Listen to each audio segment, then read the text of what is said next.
my beloved Boss Mike Cervera. So, mga kababayan ko, nako, eto kahapon, napapanood ko na ho ito. Hindi ko lang alam at hindi ako sigurado kung eto, AI, alam nyo naman ang social media ngayon, ano? Daming AI. Mga kababayan, may mga Pilipino daw, di umano, na mga nadamay. Dito po sa mga mahal na mahal nating mga taga Hong Kong. Eto po, yan. Ay, grabe mga kababayan ko. Ito pong gusali, residential, mga kababayan, nasunog. Opo, nasunog. Ito po yung residential apartment, sa Hong Kong. Ayan, mga kababayan ko, nasunog.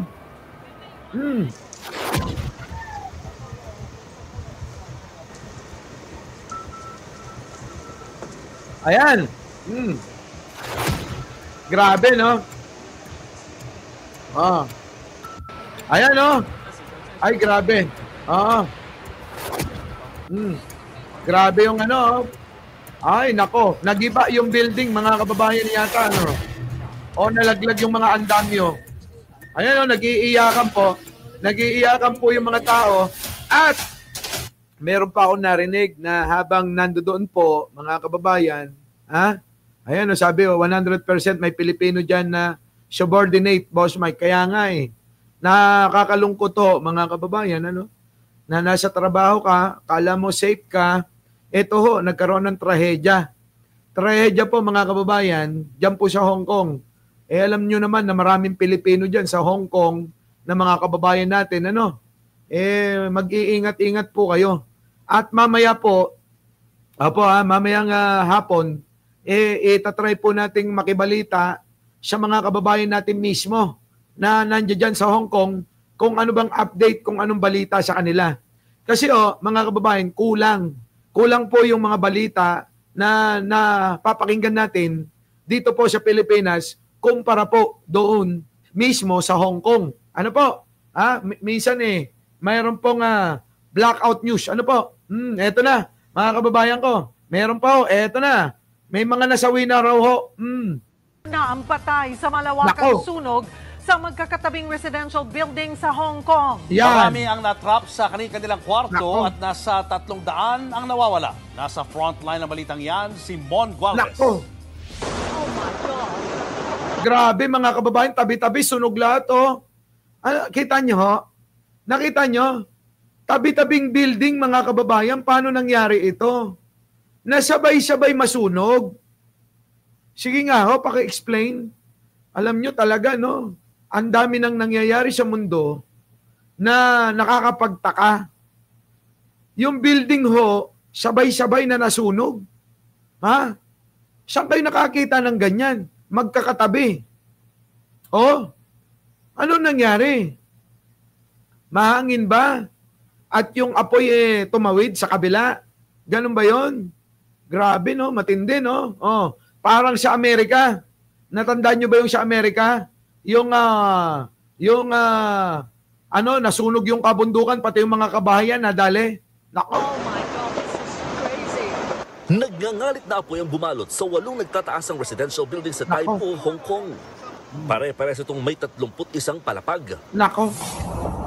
Grabe, Kaya ang baga niyan, nagliliparan at nagbabagsakan. Nako. Makapal na usok din ang nadatnan sa lugar. Nako po. 800 mga bumbero ang rumisponde. Maraming residente ang naiwan sa loob ng kanilang mga apartment complex. Nako, kita nyo mga kababayan, Grabe, imposible po iyan, Boss Mike. Yun na nga. Kaya lang nangyayari. Paano kaya ito?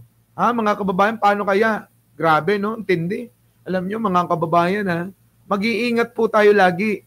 Kaya nga lagi ko sinasabi sa mga kababayan natin, sa mga nandito, piliin po natin lagi masaya.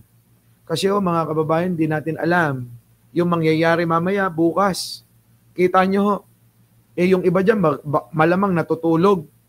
Yung iba dyan, walang kamalay-malay. Di ba? Yung iba dyan, kumakain. Yung iba dyan, alam nyo na, di ba? Maraming kaganapan. Tapos bigla-bigla magkakaganyan, sabay-sabay ho. Nasunog ho yung mga building dyan sa Hong Kong. Ang akin po, yung mga may mga net kasi. Oo, nire-renovate nila yung mga building. Ayun. May mga net, tapos nire-renovate, nasunog. World Trade, sabay-sabay din sumabog. Grabe, no? Diba, no? Yung po yung atake naman ng terrorist attack naman yun. Oo. Pero eto, mga kababayan ko, nakakabigla talaga. Kasi yung mga kababayan, ulitin ko lang, yung mga Pilipino, nating kababayan, minsan nanonood sa atin yan eh. Ano po? Nakakaawa po. Ano? Ang 71-year-old na lalaking yan, nakunang naghihinagpis dahil naiwan sa nasusunog na unit ang kanyang asawa. Nako! Ang residente naman si Jason Kong, naiwan ang kanyang alagang aso. Nako! Ang ilan sa mga residente, walang nagawa kundi panoorin ang nasusunog na mga gusali. Mahigit 9 na ang residente ang dinala sa mga evacuation center. Pero lumipas ang magdamagang pag-aapula. Hindi pa rin ito idinedeklarang fire out. Kita nyo? Nang ma-fire under control ang sunog, dito na-recover ang ilan sa bangkay ng mga residenteng natrap. Pero marami pa rin ang naiwan sa loob.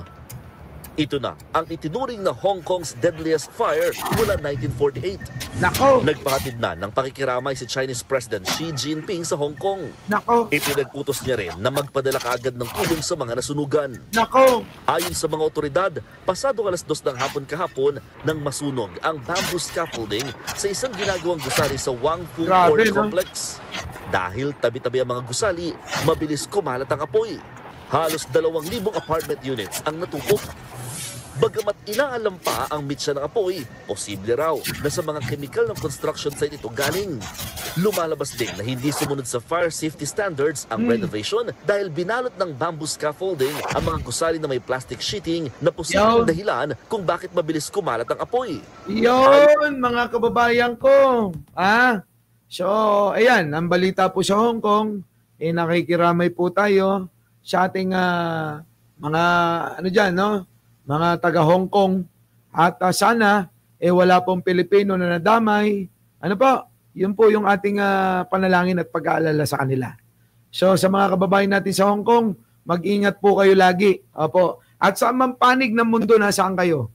Dapat po laging kasama yung pag-iingat at syempre, laging kasama dapat yung pagdadasal, humingi ng gabay lagi sa ating amang lumikha. Abay, napakatibay po niyan, mga kababayan. Maniwala ho kayo. Subok ko na ho yan. Kahit sa amang lugar, nandoon ako. Yung pananalangin, pananampalataya, na tayo'y gabayan sa lahat ng pagkakataon ni bro. Naku, grabe. 100% mga kababayan, ha? So, ulitin ko, mga kababayan ko, mag-ingat po tayo lagi sa ating mga kababayan sa Hong Kong. Sana'y wala naman pong mga Pilipino na nadamay roon. Ano po? So, eto na, mga kababayan. Punta na natin to. Grabe to. Eto na, mga kababayan ko. Pasok na natin. Mga buhaya sa Kongreso. Aba, nako, eto na. Ipapaoblo na.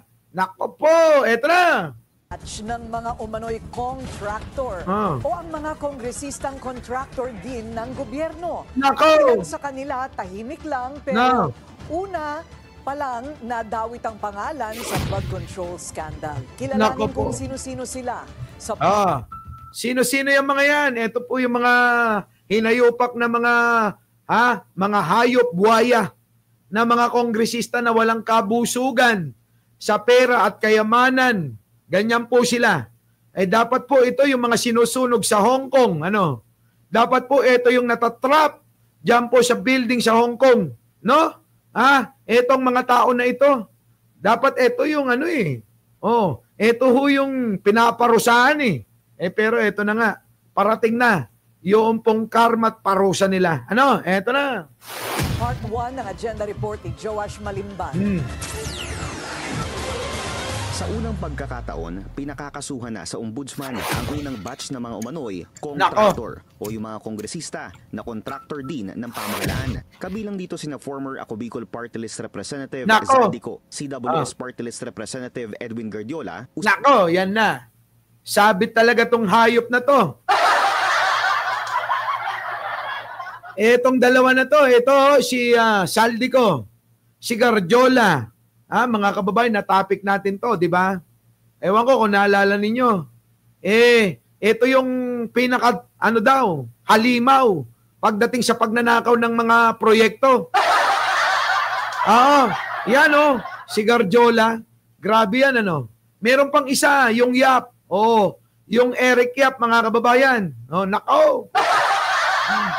Ayop. Suwag Ilonggo Party List Representative Jojo Ang, Pusong Pinoy Party List Representative Journey Nisay, Bulacan 2nd District Representative Tina Pancho, Cagayan 3rd District Representative Jojo Lara, Surigao del Norte 1st District Representative Francisco Matugas, at Tarlac 3rd District Representative Noel Rivera. Nako, dami mga kababayan, puro buhaya.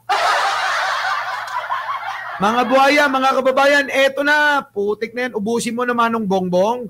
Go, go, go! Can be financially interested in government contracts, franchises, or special privileges during their term.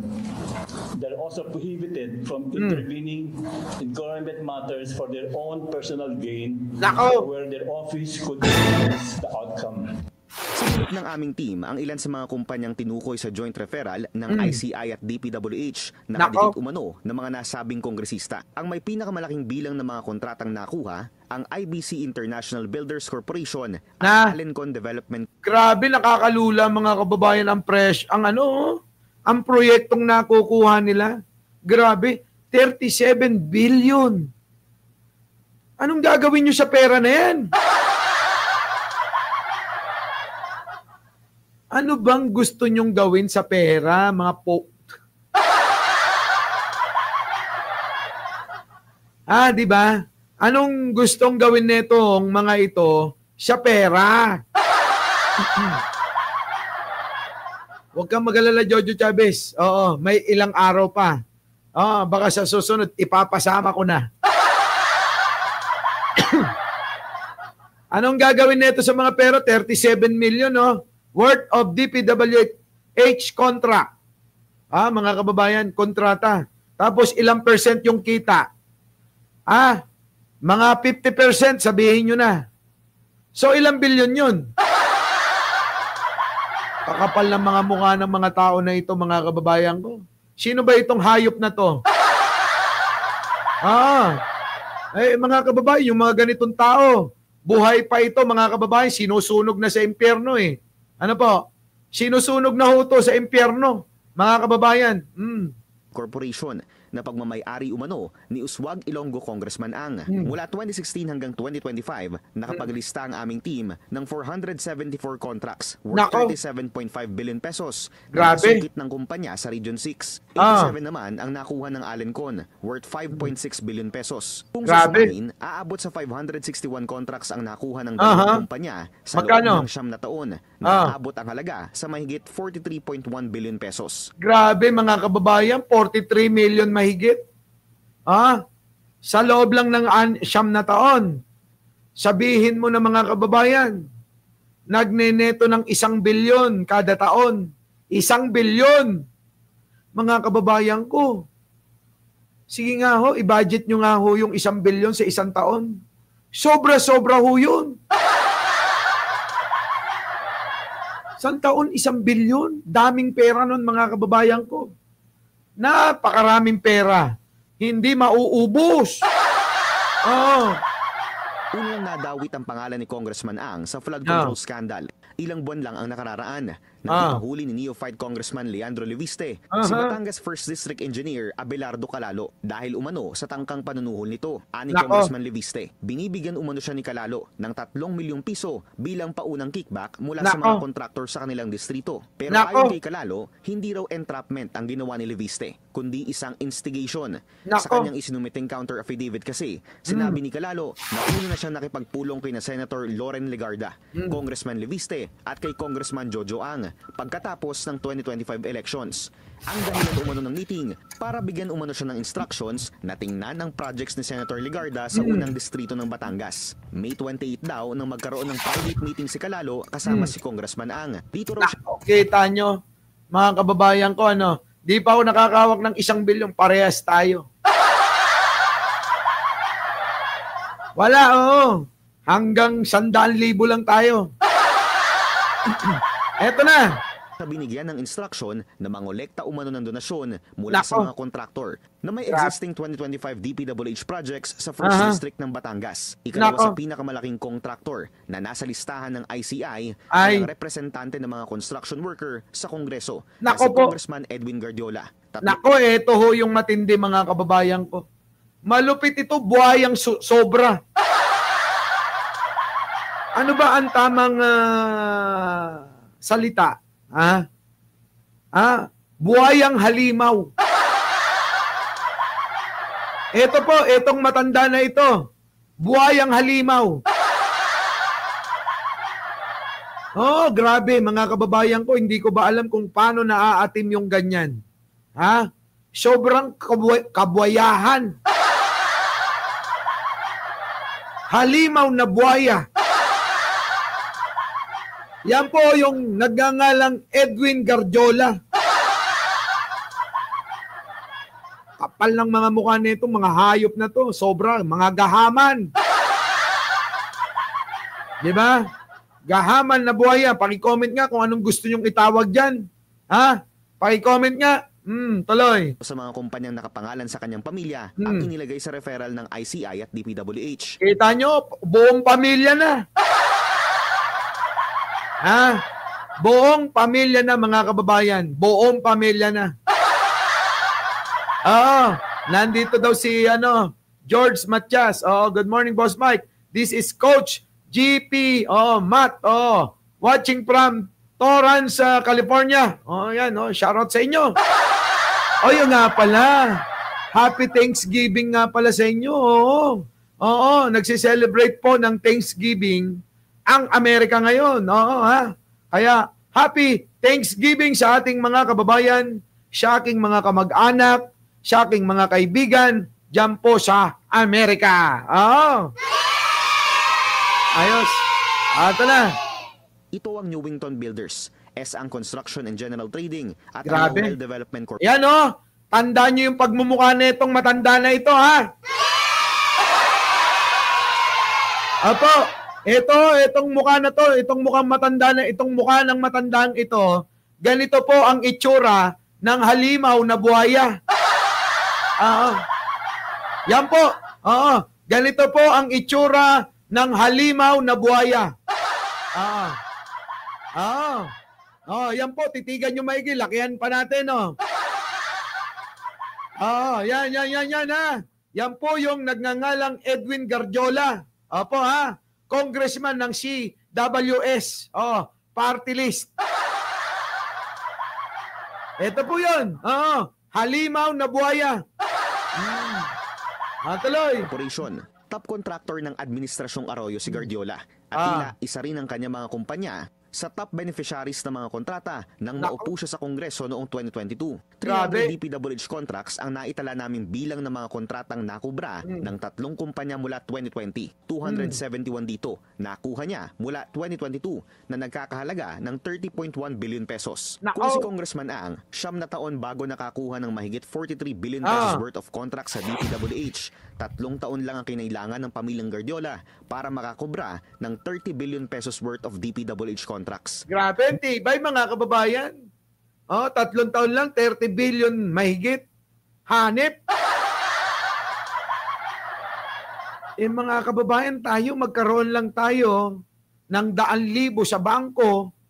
Abay, masaya na tayo, Pero etong mga buhayang mga halimaw na to, wala, mga kababayan. Hindi sa kanila magkakasya yung 1 bilyon. Ang gusto yata ng mga hayop na to, maging kanila yung lahat ng pera sa buong mundo. Di ba? Hayop. Bukod pa yan sa umano'y daang bilyong piso mga kontrata na si Guardiola umano ang proponent. Ayon Nako. din kay Congressman Leviste. Yung mga proyekto na nakapangalan sa mga kumpanya niya ay 1/3 po lamang ng mga pondo na nabili niya. Ito po ay sinabi din sa akin ng isang politiko na malapit kay Congressman Garjola. Nako.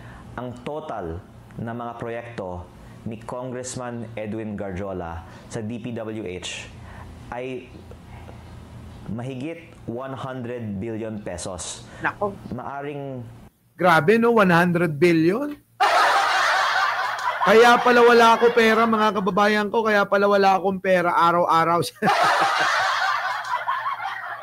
Oo, nasa kanila. Oo, sabi ni Monby. Ha? Kaya pala tayo walang pera araw-araw? Paano pala? Ha? Nasa kanila pala. Mga hayop na to, kinanyan nila lahat, mga kababayan. Inubusan tayo. Grabe tong mga... mas malapit pa sa 150 billion pesos. Sa pahayag kahapon, sinabi ni Congressman Ang na malinis ang kanyang konsensya. Lahat naman sila ganyan, di ba? Sino bang marumi? Si Saldico hindi raw magnanakaw. Pero po yung na-freeze na mga ari-arian ni Saldico, bilyon-bilyon. Itong si Saldico, patawarin, ano? Saldico. Ibang klase rin yung kasinungalingan ni Saldico, mga kababayan. Pamunas ng puwet ng mga yan, pera.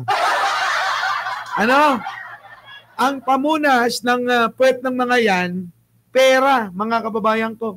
Pera. Oo. Ayan, tatanggi pa tong si Ang. Aniya, hindi raw niya kailanman ginamit ang kanyang posisyon para sa pansariling interes. Confident daw siyang malilinis niya ang kanyang pangalan. Ayon naman kay Guardiola, handa siyang harapin ang mga paratang sa kanya. Dagdag pa ng kongresista, lagi raw ginagabayan ng malasakit at hindi pansariling interes ang kanyang paglilingkod. Naknaputang gagaling magsalita, no? Sabi ko sa inyo, lahat ng magnanakaw, ganyan magsalita. Akala mo, totoo. Oo. Akala mo, totoo? Mga magnanakaw kasi, sanay na sanay. Sanay na sanay. Ito ang masakit na katotohanan. Nagnakaw sa kaban ng bayan tong mga buhayang halimaw na to. Tapos po, mga kababayan ko, yung pera na gagamitin nila para ipagtanggol yung mga sarili nila, abay pera natin mismo. Ang sakit, ano? Masakit, masakit, masakit. Mga hayop Biruin mo. Pagtatanggol nila yung pera, yung sarili nila, gagamitin yung pera natin mismo. Diba? Yan, mga kababayan ko. Wala. Oo, matindi. Our beloved Boss Mike! Boss Mike!